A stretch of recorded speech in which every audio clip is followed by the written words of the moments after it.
APSC is repeating questions.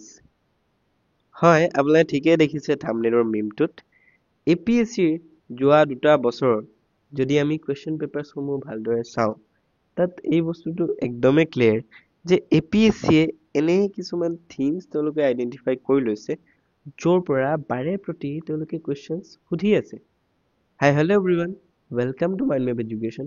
মই গৌৰৱ আৰু আজিৰ ভিডিঅ'ত আমি ডিছকাছ কৰিম যে APSCৰ PYQৰ পৰা আমি কেনেকৈ ৰিপিটেড থিমছখিনি আইডেণ্টিফাই কৰোঁ আৰু তাৰ পৰা আমি কেনেকৈ প্ৰিলিমছ 2025লৈ প্ৰস্তুত হওঁ যাতে আমাৰ মেক্সিমাম আউটপুট আমি একচুৱেল এক্সামিনেশ্যন হলত পাব পাৰোঁ। আৰু মই যিহেতুকে অলৰেডি এটা টাৰ্গেট দি থৈছোঁ যে 70 পালে আমি নহ'ব, 100 প্লাছ আমাক লাগে, প্ৰেফাৰেবলি 110 to get a safe entry into mains. আৰু অলপতে মই PYQৰ ওপৰতে এটা ভিডিঅ' বনাই থৈছোঁ য'ত মই ডিটেইল এনালিচিছ কৰিছোঁ যে চিলেবাছৰ ক'ৰ পৰা কিমান কুৱেশ্যনছ আহি আছে, মই এটা ব্ৰেকআপ দি থৈছোঁ, আপোনালোকে সেই ভিডিঅ'টো চাই ল'ব। And this video' is an extension of my previous video' on PYQs. So without further delay, let us start. 2022 APSC সুধিছে চিৰিয়া আৰু টাৰ্কিলে গভৰ্ণমেণ্ট অফ ইণ্ডিয়াই আগবঢ়োৱা সাৰ্চ এণ্ড ৰেস্কিউ অপাৰেশ্যন, তাৰ নাম কি আছিলে? অপাৰেশ্যন ডোষ্ট। 2022ত সুধিছে। 2023ত একদম চিমিলাৰ কুৱেশ্যন, ইজৰাইল হামাছ ৱাৰৰ সময়ত আমাৰ এগেইন ইণ্ডিয়ান চিটিজেনখিনি আমি কেনেকৈ ইভেকুৱেট কৰিছোঁ? Through operation Ajay. ঠিক আছে। চ' 22 আৰু 23ত একদম চিমিলাৰ টাইপৰ কুৱেশ্যনছ সুধি আছে।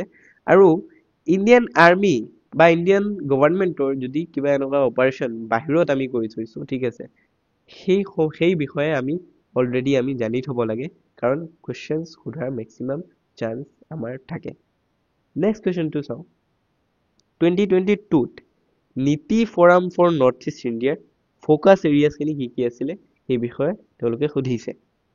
চিমিলাৰলি 2023ত ইয়াত চাওক, ডিটো NITI forum for North East India, ঠিক আছে, তাৰ ফ'কাছ এৰিয়াছ কোনখিনি নহয়?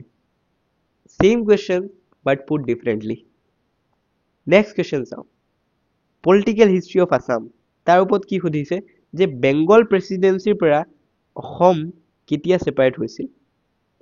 Similar question in 2023, but এটা এক্সট্ৰা কেচ তেওঁলোকে এড কৰিছে যে governors province whether it was declared in 1921 or not. 2021তো একজেক্ট কুৱেশ্যন সোধা হৈছিল, সেইটো 2020ত ৰিপিট হ'ল, আকৌ 2023ত আমি দেখিবলৈ পাইছোঁ যে সেইটো ৰিপিট হৈছে। নেক্সট কুৱেশ্যন আমি চাওঁ। আৱাৰ্ডছ এণ্ড অনাৰ্ছ কিয় ইম্পৰ্টেণ্ট? 2022ত এটা, দুটা, তিনিটা, চাৰিটা, পাঁচটা, ছটা, 6 কুৱেশ্যনছ।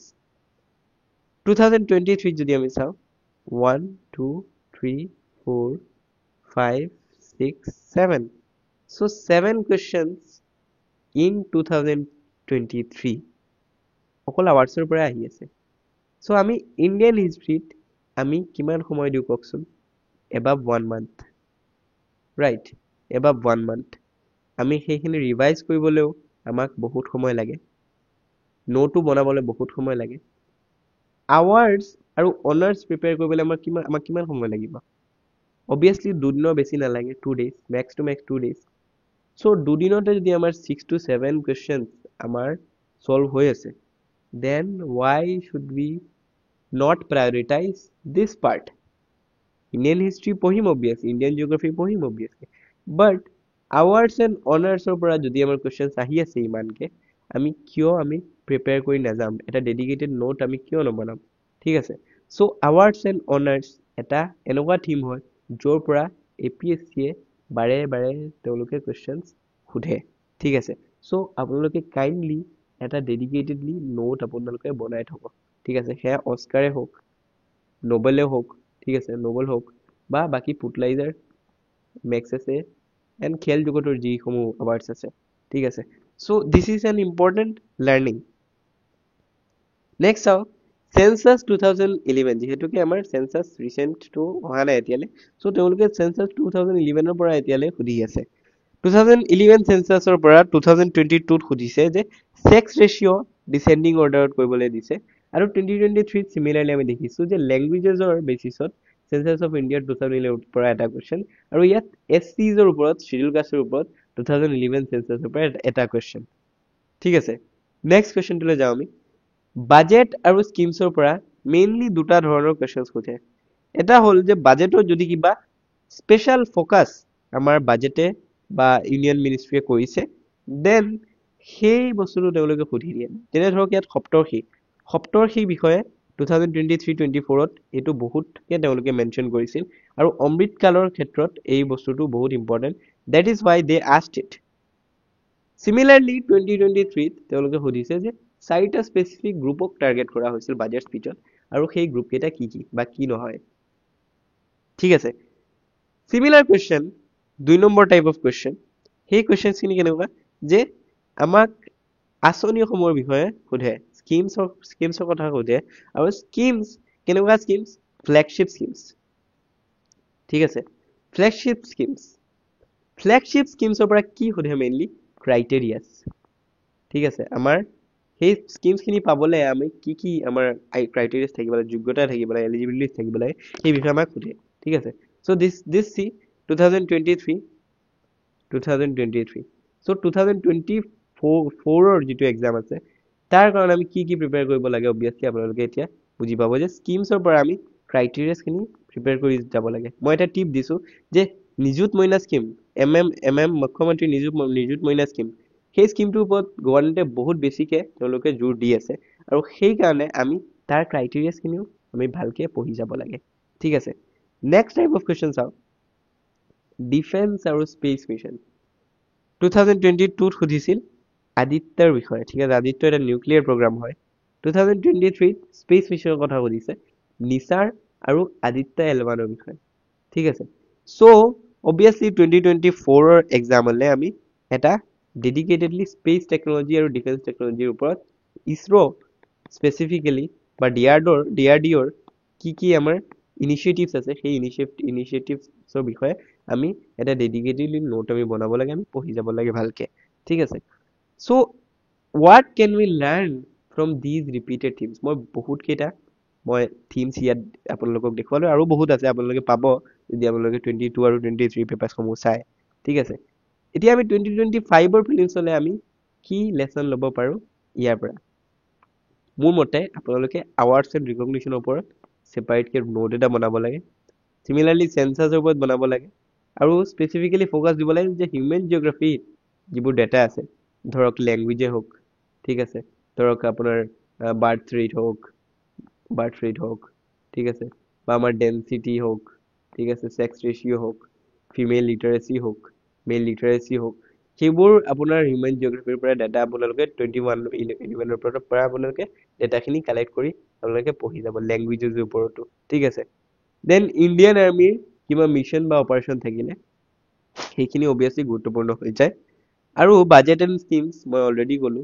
যে ক্ৰাইটেৰিয়াছ কি আছে ফ্লেগশ্বিপ স্কিমছৰ আৰু সাৰ্ভে ইকনমিক সাৰ্ভে যিটো আহে ইকনমিক সাৰ্ভে আৰু বাজেট আৰু ইকনমিক সাৰ্ভেৰ পৰা আপোনালোকে ডেটাখিনি ভালকে চাই যাব ঠিক আছে so this is my learning for prelim 2025 based on PYQs আৰু PYQs ৰ পৰা particularly repeated questions খিনি ঠিক আছে so আমি কি কৰিব লাগে এতিয়া মই অলৰেডি কৈছো যে সাবজেক্ট আমি প্ৰায়োৰিটাইজ কৰিব লাগে আমি অগ্ৰাধিকাৰ নিৰূপণ কৰিব লাগে আৰু সাবজেক্টছৰ পৰা স্পেসিফিক্যালি আমি এনেকে টপিকস বিলাক উলিয়াব পাৰো ঠিক আছে সো অসমৰ পৰা মই দেখুৱালো অলৰেডি যে awards and recognitions important census important budget and schemes important so তেনেকৈ আমি সাবজেক্টৰ ভিতৰতো আমি টপিকস বিলাকো আমি আইডেন্টিফাই কৰিব লাগে আৰু ৰিভিজনটো সদায় মক টেষ্টৰ সাইড বাই সাইড হ'ব লাগে ঠিক আছে সাইমালটেনিয়াসলি চলি থাকিব লাগে আমি এনেকুৱাকে কৰিব নালাগে যে আমি ফাৰ্ষ্টত আমি ৰিভাইজ কৰিলো দেন আমি মক টেষ্ট দিম কেতিয়াও সিলেবাস শেষ নহয়গে ঠিক আছে সো আমাৰ টাৰ্গেট হ'ব লাগে এটলিষ্ট 4K to 5K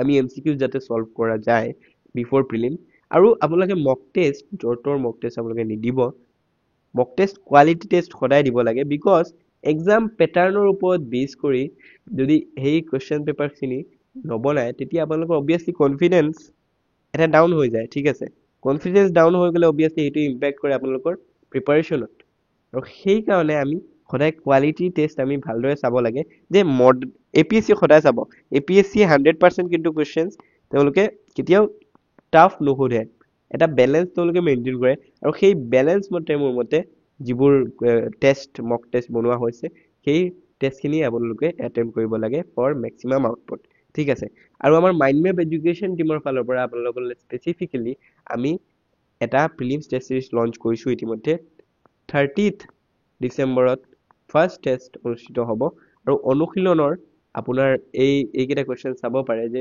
পুৰা মই চিলেবাছ বা আমাৰ মাইণ্ড মেপ এডুকেশ্যনৰ টিম যিটো টিমৰ ফালৰ পৰা আমি পুৰা চিলেবাছ ভালকৈ আমি PYQৰ ওপৰত বেছ কৰি এই প্ৰশ্নসমূহ আমি বনাইছোঁ ইয়াত চাওক আছাম জীৱিকা সখী এক্সপ্ৰেছ স্কিম হওক এনেকুৱা কুৱেশ্যনছ আগতেও সুধিছে APSC 1924 সেইটো বেলেগ ইয়াৰ এটা দিছিলে এছাৰশ্যন ৰিজনিঙৰ ওপৰত তেওঁলোকে কুৱেশ্যন সুধি আছে চ' আপোনালোকে যদি এনেকুৱা টেষ্ট দিব বিচাৰে obviously we are here for you চ' অনুশীলন আপোনালোকে নিশ্চয়কৈ ল'ব পাৰে আৰু তাত আমি ডিটেইলছখিনি দি দিম আপোনালোকে এই নাম্বাৰখিনিত আপোনালোকে মেছেজ দি দিব পাৰে so' thank you so' much everyone see you in the next video'